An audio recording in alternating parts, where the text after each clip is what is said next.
Hello and welcome to another episode of Leaders of Transformation. We've got a great guest here. I heard Trudi Lebron speak a number of months ago at an event which was held by Eiji Morishita, and it was called Movement Makers.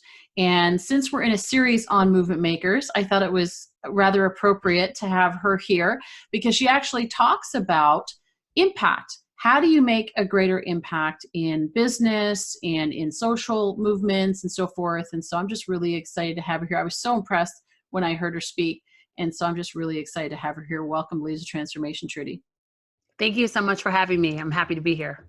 It is a pleasure. And for our listeners, let me give you a little bit more background on Trudi. She is a compassionate yet no-nonsense rule breaker who has been carving out her own path for the last 23 years. By the time she was 16, she had 2 children, had dropped out of high school, so she had all the odds against her. Today, she is a sought-after coach for entrepreneurs, nonprofits, and corporate institutions, helping them create social impact initiatives and training leaders to lead with a lens of equity, diversity, inclusion, and impact. Her experience of being a biracial teen mom on welfare who worked her way up in the nonprofit sector while building her own business gives her a unique perspective on using our businesses for social good. Again, this is why she's here, because it's just, she's got the experience and she's a straight shooter and she's going to tell us like it is. So I appreciate that. So that's a quick overview, but when we dive a little bit deeper into that, what is it that you actually do? You go in and talk about these subjects. What's the shift, the transformation that you create? Yeah, so there's 2 main things that that my work falls into, 2 main buckets. One is with entrepreneurs who kind of come out of the activist, social justice, nonprofit world, who are looking to do business from the beginning and build their business from the beginning with a strong lens around justice and values and impact. And they don't want to follow the traditional sales funnel kind of training that so many of us have kind of been through. They're looking for something different. They're looking for a way to build a business that allows them to generate the revenue that they need and also create change and serve people who may not have the financial means or the time to invest in, what we the high-end coaching programs. They're looking to kind of build that into their business models from the beginning. So I do that work. And then the other bucket of work is to work with people who have established brands and businesses who are at a point where they're noticing that they need to do a little bit of work around creating more diversity in their institution, creating more of a culture of inclusion and justice, some people are really interested in creating initiatives where they're giving back to particular initiatives or building what I call equity initiatives, pathways into the business that, maybe aren't as financially accessible for some people. And so those businesses tend to have been around for a little bit longer. They're generating, multiple 6 and 7 figures of revenue. And the leadership is just really looking to realign their brand to some of the values that they have that maybe aren't currently being amplified in their business day to day. Got it. Well, and I think that happens a lot where there is a mission that, that they started out with, and then somewhere along the way, that mission kind of fell by the wayside, and and business as usual kind of crowded it out. And so where do people start with that? If that's the case, maybe we'll start there and then kind of work our way backwards. Yeah. So if they've kind of found themselves, our next series is on conscious capitalism. And so, this idea of doing business that does good in a way that it does good, where do you start with that? Where do you kind of dial it back and go, wait a second, we're off track here, or we're not amplifying the message that we actually want to amplify and make that change? So the first place really is to do some deep work with the leadership. And so sometimes it's just the soul, like a CEO who's really calling all the shots. And sometimes there's a leadership team who is carrying out a vision. Or a board of directors in some cases, if it's a nonprofit institution or corporations that kind of have maybe an advisory board that's heavily involved. It's some deep work around just getting real with what are you actually trying to do here and what is the bottom line. In a lot of business, when your bottom line is a financial bottom line, you make decisions that are going to generate more revenue, and you're going to decrease, expenses so that you have bigger profit margins. And that's what you're going to do when that is your when your financial bottom line is priority. In an impact driven business, you may have more than one bottom line. We often talk about a double or triple bottom line, where you have this financial reality, and it could be an aggressive goal. I certainly have aggressive financial goals that I want to hit. But I also have really strong social impact commitments. And so for these companies that I work with, we're looking at what are the other priorities that are not about finances, that are just really, that you would consider yourself, that you would consider you failed upon if you did not achieve those. And when you put those bottom lines up against each other, you make different decisions. And sometimes it means that you spend a little more. And sometimes it means, or you're investing a little more. And sometimes it means that you're investing time or hiring people, or you're doing different things. And so maybe you don't end the year with as much profit as you might have last year, but your kind of social bottom line, it just makes up for so much of that difference, because the culture of your workplace is better. Your clients are happier. You're able to look back and say, wow, we've had all of this transformation. And so it's worth the investment in time and energy, in money, to be conducting business in a different way. So you start with just that kind of, these reality checks around what is it that we're doing really? And what are we saying we're doing that maybe we are not carrying out upon? And let's just get real about what is actually happening here. And let's hear from our community, and let's hear from our employees and our teams about what they think, where they think we're aligned and where they think we're misaligned. And that, because that's the first point of the starting point, and because that could be so sensitive and hard to hear, people don't want to do it. That's what stops a lot of people. Some people just want to know where to write the check to, what donation can I make? And, not that you shouldn't do that. But that is not that. And when we look at impact and what the potential for impact, that is actually a very flat, kind of shallow way to create change. Well, yeah, absolutely. And it's so funny because I've asked this question myself several times, even looking at this podcast, honestly, and saying, okay, so what are we actually doing here? Yeah. And it is so easy to get into, well, look at all the people that are listening, or look at all the impact, or in business, you look at it and say, all the revenue that's being generated. Right. Well, I can't not do this anymore, because then what would I do? Or look at all the people that are expecting. And it's so funny because I noticed for myself that years ago, this observation came up for me in a situation where somebody said, oh my gosh, you're so indispensable. What would they do without you? And I said, well, they would replace me like that. Yeah. What would happen. Yep. And when we realize that, and it's not to say that we discount our value in what we're doing, but to realize that if we actually pivot and go do something else, life will continue. Everything will go on, and we will not just continue, but we actually could create a greater impact, far greater than we ever could if we were to stay on the same path. But that's tough, when you're in business and you're so entrenched, and now you're going to go to your team and you're going to ask questions like, what are we actually here for? And they're like, I thought you knew. I thought we were following you. So it's a tough situation, and there's egos involved and so forth. So you go in and you do workshops and work from the top down with them to help. Mm-hmm. So spending time with executive teams and doing coaching and getting them to get comfortable being uncomfortable, and holding the space for them to kind of be able to ask some tough questions and talk about what's hard.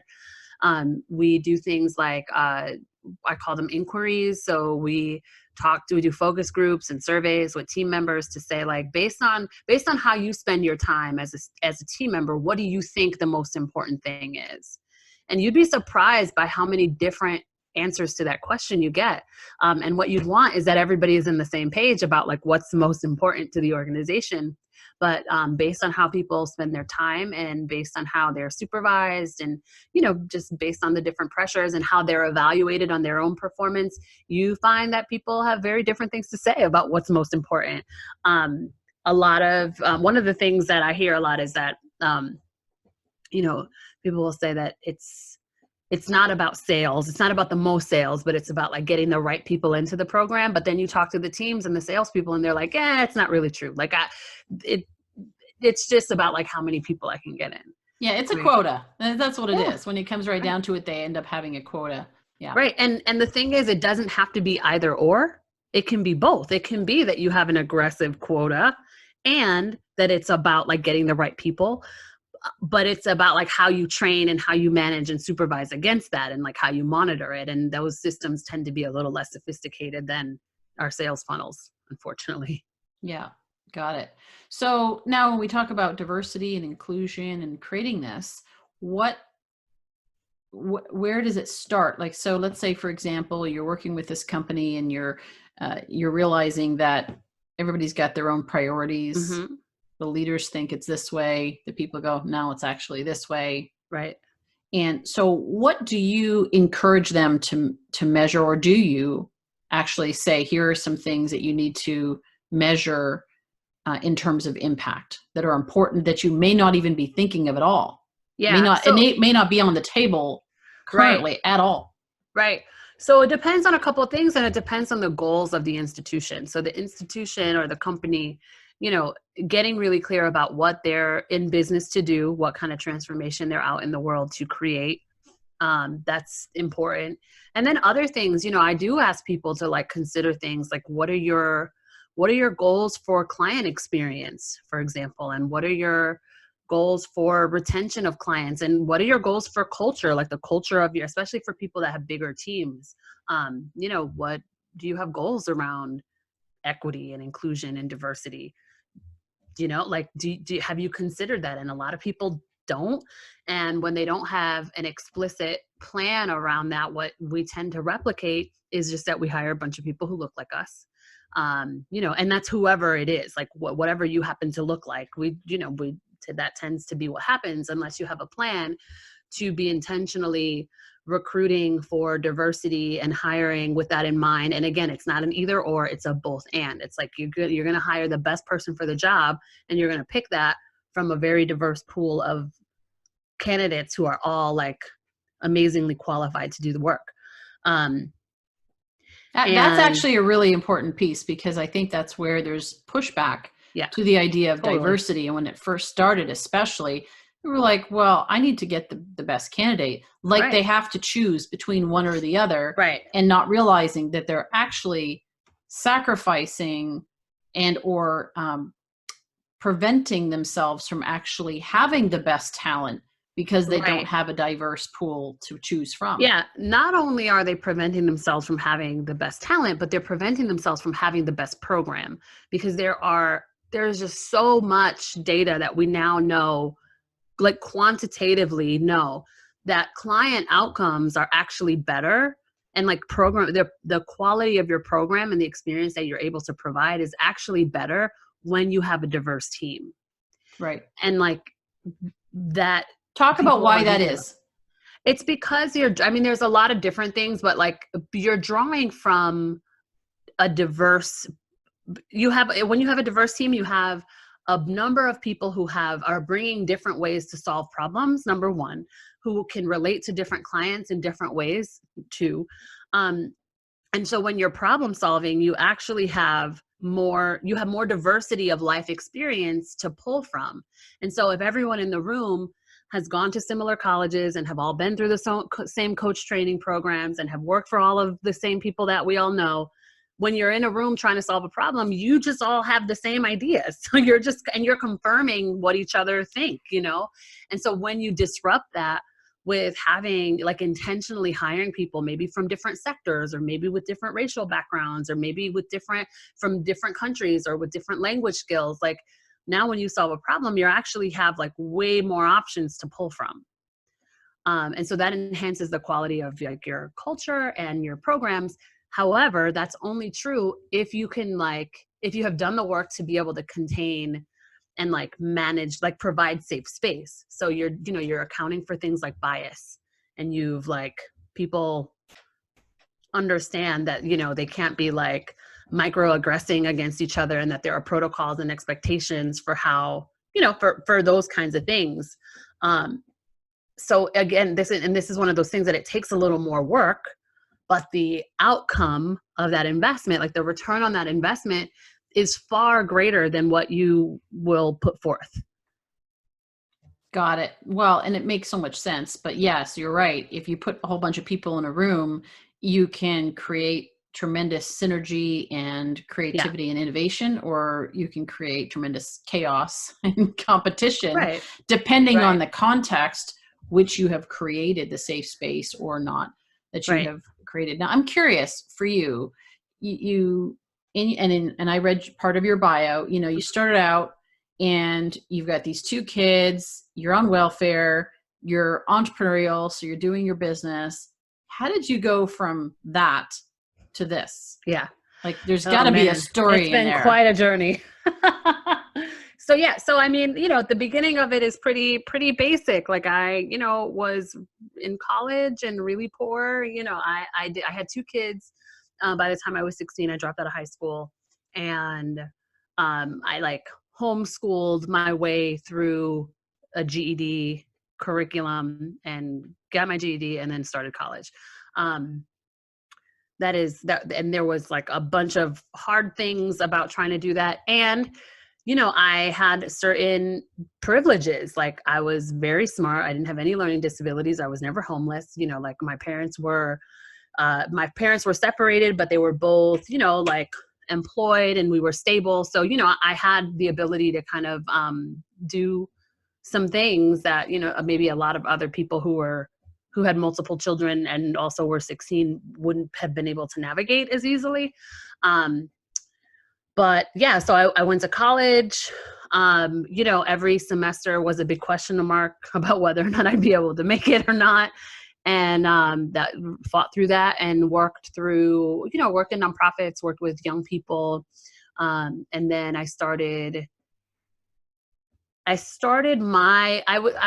was always like a side hustler, right? So my degree so on top of all that, my degree was in theater. My father was like, what in the world are you going to do? Like, what is happening? But when you're a theater major, you have to teach, any artist knows, like you're a teaching artist. And so teaching artists is like the best entrepreneurial skills you can get, because you're like traveling all over the place. You're teaching any gig you can get. You're used to getting 1099s in the mail. Like you just like learn those skills. So I was like 19 years old in a way in business, like just teaching like these skills that I had. Theater also happens to be a great way to be able to get on stages and talk to people. And, so there was a lot of stuff that I was gaining from that. Fast forward, I got my degree, got a full-time job, got a master's degree in psychology, and started, because I had that hustler spirit, I was able to just take anything that I knew that I could teach other people, and just like go out and book workshops and book trainings. And what started to happen was that I got locally a pretty good reputation for being like an expert in youth development and what it takes to like work with children or, teenagers who have like these high risk lives, and get them through, through high school and get them into college and things like that. So I was basically in business. I was working full time, but I was also in business almost full time, like consulting and doing workshops. And then I took my first coaching program. Like then finally I was in a place where I was like, I can't keep doing both. Like I either have to, like my business either has to work, or I have to go and become like the executive director of a nonprofit somewhere. And at this time I was studying for my PhD. So I got into the coaching industry. I had also like got a coaching certification along the way. But I get into my first business coaching program. And although it was great in terms of helping me like learn how to package my business and get a little more comfortable with selling and all of these things, I learned really quick that the field was not diverse. and that it was a problem. And that like no one in the industry at that time, this is a couple of years back, was talking about equity, diversity, and inclusion. And this was a skill that I had been doing now in my professional career for about 10 years. I was like talking about like inequities in schools and helping people like figure this stuff out, like in their organizations and school systems. And I noticed that the coaching industry was just really, really behind. Almost every other sector is accounting for this stuff, like tech, insurance, education. Like they're all looking at how do we bring more diversity into our pipeline? Like how do we make these places more equitable? How do we make sure we're paying people equitably? And because the coaching industry is a lot of like entrepreneurs, that's not happening. Like it's just not happening. And so I started writing about it and I started talking about it. And I just, it was the right time. And I launched a course called, at the time it was just Diversity and Equity for Coaches. It was like a 7-week course. And I was lucky enough that a couple of people who had some pretty significant influence, like took the course and, started inviting me to speak and, started introducing me to people. And then it was also at the time when, our social climate, this is something that people are talking about more. So I had the right combination of like actual experience, like professional experience on the ground, hands dirty experience, and timing. And also like that entrepreneurial spirit that was like, I was just ready to go, So yeah, so that's kind of how I got here. Amazing. I always love hearing the stories because there's always a story behind it. Totally. And what is so cool about this, and I see this consistently through the guests that I get a chance to interview, is that a lot of times, like they didn't plan this. It's just like one step and then another step and then another step. And then here I am. And a lot of times, and the reason why I say that is because while that's happening, there are also a lot of times where people are asking and saying, how do I engineer that? Right. And it's like, well, you don't. Right. You're so far, I understand begin with an end in mind, Stephen Covey. Totally. Yeah, totally. But that end, people assume that end is like the total end game for their life, as opposed to the end game that you might see right now. But that end game is going to change when you get closer to it, and you're going to evolve and so forth. I mean, I'm certainly not where I thought I was going to be when I was starting out, sure. and clearly you're not either. And so I just think it's funny because we started off this How to Start a Movement series, and one of our first guests, actually, Udo Erasmus, said, well, first of all, the goal of starting a movement, that's not a wise goal. Right. So I was like, what a great place to start, because that is actually the truth. Now, when you do have something that you want to get started, and we've had guests that have started movements of all sorts, then at some point, you do decide. It's like you said, I decide, okay, am I going to do this or am I going to do that? Right. So how did you, like, where is this going for you? Where's maybe the next mountain for you to climb? Yeah. That is, so there's a lot there. So right now we're focused on building our mastermind, which is more for more of the entrepreneurial side, people who are like working full-time in their business, but still trying to figure out how to stabilize their revenue and do it in this way that they're not compromising their values or their impact goals or any of those kinds of things. So that we're growing that while we're working with our corporate clients. And so now it's just a matter of scale. We're not really trying to like change much. There's not like we're launching a podcast, but that's something that's pretty simple. I've had co-hosted a podcast now for 2 years called That's Not How That Works. So we're doing another podcast, and now it's scale and just like getting the getting the message out. So I've hired a team, and now I have a team, which is amazing. And we have space here in Hartford, Connecticut, where I live, and we're thinking about ways to like activate that space to have I'm pretty, I believe very much in a local practice. I don't want to just be a coach teaching coaches, and I want to be like on the ground with people, like getting my hands dirty too. So we have programs that happen in person, And so yeah, that's what we're doing right now. We're focused on scale until the next thing unfolds. And so that's, we're there are a couple things that we're thinking about, but I'm actually getting ready to go on like a spiritual retreat to Bali. My first time in Bali. I feel that's like a coachy thing to do, right? It's like to go to Bali. And like, so I'm doing a lot of like self-care and thinking like really intentionally about what that next body of work is. So for now, we're just trying to be in service and reach as many people as possible.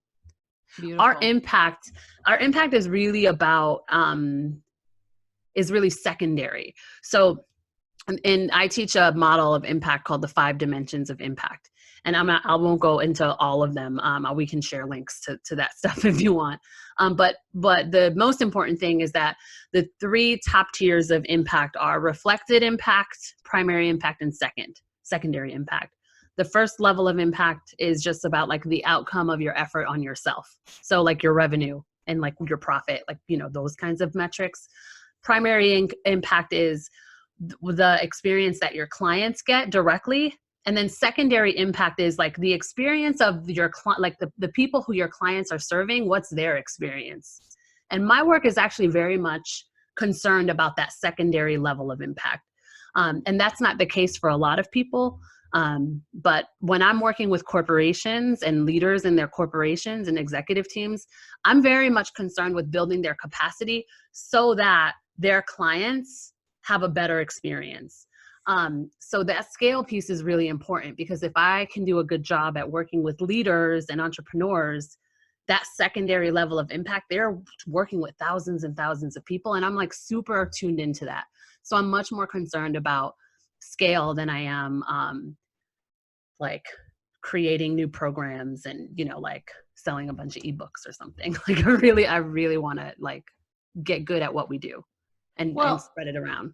And that sounds like that is the impact. I mean, creating another program, the only reason, not to say that you don't create programs because there's like this problem solution, you solve somebody's problem, and you give them a solution. Ultimately, there is another challenge that will come along their way. So you evolve with them. Sure. But that's aside, if you already have a program that is working and that is necessary and that fulfills you and is valuable to the people that you're serving and to the people that they're serving, then go with that. Why do you need to create a new program? Why do you need to create a new ebook? You can stay focused. That's kind of and I'm sure you've seen this in the industry, that's kind of a misnomer. It's like, I need to create a new thing. I need to create a new thing. What am I going to do this year? Totally. Well, I'm a big believer in creating something new, creating an unprecedented future, right? For sure. But that's based on growth. That's based on what you do. That doesn't mean you have to do a whole new thing to create that unprecedented future. So if scale is the goal, then scale it is. And that's where impact happens. Otherwise, if you're always trying, starting out a new thing, you don't actually get that momentum. So yeah, absolutely. So when you talk about so our movement makers that are listening and are looking to grow their movement, what would you tell them as in terms of like next steps for them? If they say, okay, you know what? I realize we don't have diversity. We have not been focusing on the right areas of impact. Maybe we've been focusing too much on, we want to help other people and maybe not so much on the business. There's a lot of different things that can be going on. Yeah. So getting clear on, again, what your goals are and what you're setting out to do is really step 1. Then 2 is, how do you want to measure that? How do you want to know that you've gotten there once you get there? I think that's an easy thing to skip, is how do you want to measure the success of your work, and like what are different ways that you can measure success of your work, and at what points along the journey, like when you're working with clients, can you check in with them midway? Can you check in with them a year after they're done? Like what, how do you make sure that because impact isn't just about like how many people you're working with in a moment and like how many people you're transforming in a moment, but also the duration, like the how long that transformation lasts. We've all had the experience of being at a motivational events and we leave and we're all, that was so impactful. And a couple weeks later, we forget that, we were there. So that's impact, but it's not lasting impact. So having these kinds of conversations about like, what kind of impact do we need to be making? How do we get there? How do we measure it? And how do we get good at it and make sure that we're doing it in a way that is reaching a diverse audience, that we're serving people well, and that we're accessible to the people who need us. That's a movement, like that, Mm-hmm. that really is what, in my opinion, like, and that's also like what conscious capitalism is about, right? It's about like, how do we do this in ways that are socially responsible? Yeah. And the impact and measuring the impact, I think can be a challenge because like you Yeah. said, it's what's the impact? Is it immediate impact? It's long-term impact. It's the ripple effect. Yeah. And I'm working on a project right now, and that's actually, it's kind of created a mastermind, like a private mastermind with a few people that have been discussing this topic. And it's the topic of generosity. And it's like, okay, so how do you measure generosity? What is your generosity strategy? But how do you measure whether, and is that the goal? Like, okay, I want to be more generous. What does that actually look like? So it's really unpacking that idea. And we're in this right now in terms of, okay, so how do we measure? And is it different maybe for different people? Is it going to be different, or can we agree on that these are the common metrics? Right. Yeah, I nerd out over that stuff because, as my PhD work was in social psychology. And so when I'm working with clients and they say things like generosity, I'm like, okay, well, what does that mean? Like, what are the indicators of generosity? Because generosity on its own, like, you really can't just measure that. Like, it has to come down to behaviors, and like attitudinal features, right? That it can actually be measured. Get so geeky over this, but you can do this with you can have that level of specificity with all your programs, right? You say you want people to be more motivated and inspired. Like, well, what does that mean really? Like, we can actually boil it down to behavioral things and changes in people's attitudes, and you can measure it. Like, there's so much potential there, and what's the real potential is when you measure it and then use that data to improve your program. Yes. Like, it's just, and there's this like iteration, and that's like that can happen. And when you do that, your work as an entrepreneur, as a movement, that's really when you elevate the experience. And it's something that can't be, like it surpasses any kind of like sales trend or anything like that. Like, it's not about like what's happening in the moment, but it can supersede all of like the trends, and you really have something that can make a difference. Yeah. Yeah. So if somebody is wanting to learn more about this, they can go to your website, trudilebron.com, and we'll make sure that's in the show notes. But you mentioned about specifically, you have a couple of courses. What would you recommend? So like, for example, like that example, like I talked about, okay, so we're trying to figure out how do we measure it? What is generosity? Of course, is the first question. What do we define as being generous and in the different areas? And then how do we measure it from there? Yeah. So the best thing for people to do is kind of, you can check out the website, but follow me on social media. I'm at Trudi Lebron on like all platforms, on Instagram and Facebook. And to really just like book a call to just kind of let me know what you're up to and what you're hoping to be able to fix. And then we can kind of run through what the options are. For some people that looks like working together closely for a couple of months. For some people, it's a one-day thing, and we can kind of get in there and like rearrange some things and make some decisions, and then you can go off and implement. And then for other people, they want, a little bit more closer proximity. And so there are a couple of ways that I work with people. And the best way is to just like get on the phone and figure out what's best. And that's part of my, my own commitment is to really like understand and not just like sell things to people, but understand what's going on, make sure that I know that I can help, and then help you in the right way and not just, throw you into a program. Yeah. And I appreciate that. Because yes, throwing people into a program is great. It might work and everybody's all excited about that. Nowadays, it's like the bigger the volume, like we were talking about Yeah. earlier, the bigger the volume, but that doesn't necessarily equate to results, or in this case, No. what we're talking about is impact. So I'm I way appreciate more that. interested in cultivating relationships with people and building a community. And like some people work, like I said, I like right now we're working with Hay House, like we've been working with them for almost a year, and we're looking at what does the second year look like, right? Like that's because their particular needs were appropriate for that. That's not what everybody needs, you know? So the only way to know is to like get on the phone. Let's figure it out. So what I hear in that is that it is unique. So you It can't is. say one size fits all. No. Here are the ways that you measure your impact in your business. Do this. No. It's really, It's they're probably common areas that you see being measured. Like yeah. for example, in a business that wants to Sure. do good. Yeah, there are definitely key things that people can learn and key competencies. And, maybe in the future that we're like teaching some of those competencies, but in terms of what is most impactful for us and our clients is to really understand what it is, the transformation that they're trying to make in their business, and then support them to really build that the internal capacity to do it.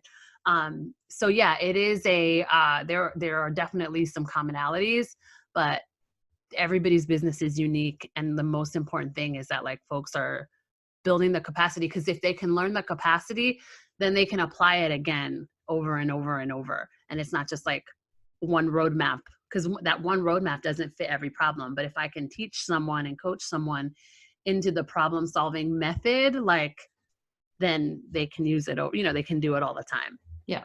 Yeah. Great. And in the show notes, you mentioned earlier that you could get us that information, so we can also include that in the show Sure. notes, or the 5 Yeah. elements The of 5 impact, dimensions of for impact. 5 Yep. dimensions. Yeah. We'll make sure that that's in the show notes as well. Fantastic. Trudy, thank you so much. I appreciate You- you. You're And so welcome. of all the people that spoke, and there were some great speakers at AG's event, yours stood out for me as a unique topic, and the way that you deliver it is different. It is not being talked about enough, or not at all in many cases. And so it just really, really stood out for me. And so I encourage our listeners, go to trudilebron.com. We'll make sure the link is in the show notes, so the correct spelling and everything. But go and check out what she's doing. She really is making moves in this area and helping other people to create huge impacts. And so this is just kind of like a taste of what she's got to offer you. So I encourage you to do that. Leaders of transformation take action. So thinking about it does not create impact. Right. Even you can think about it, you can discuss it, we can talk about it all day long, but when it comes down to where the rubber meets the road, it is about taking action, applying what you learned. And I'm a big believer in just even taking action today. Find one thing that Trudy talked about today and apply it in your business. Maybe it is scheduling a time and saying you and your leadership team are going to sit down, you're going to talk about this, or you're going to go to her website and you're going to learn about this, but you're going to do something today, because if we put it off, it gets forgotten. It's kind of like that motivational seminar that Trudy was talking about. It's like you go to this seminar and you're like, that was so amazing, this is the one. And then a few weeks in, you're like, yeah, it was okay. And you're wondering why it's not making the difference that it could make. And so I encourage you that. We'd love to hear your stories. You can go on leadersoftransformation.com. You can find us on social media, follow us, reach out to us, let us know what you're up to and what you're planning to do and how we can help you to further your movement. We'd love to hear, and we'd love to support you in that. And we've got lots of resources to be able to do that. So we encourage you that, and we appreciate you being here, and we look forward to seeing you in the next episode of Leaders of Transformation real soon.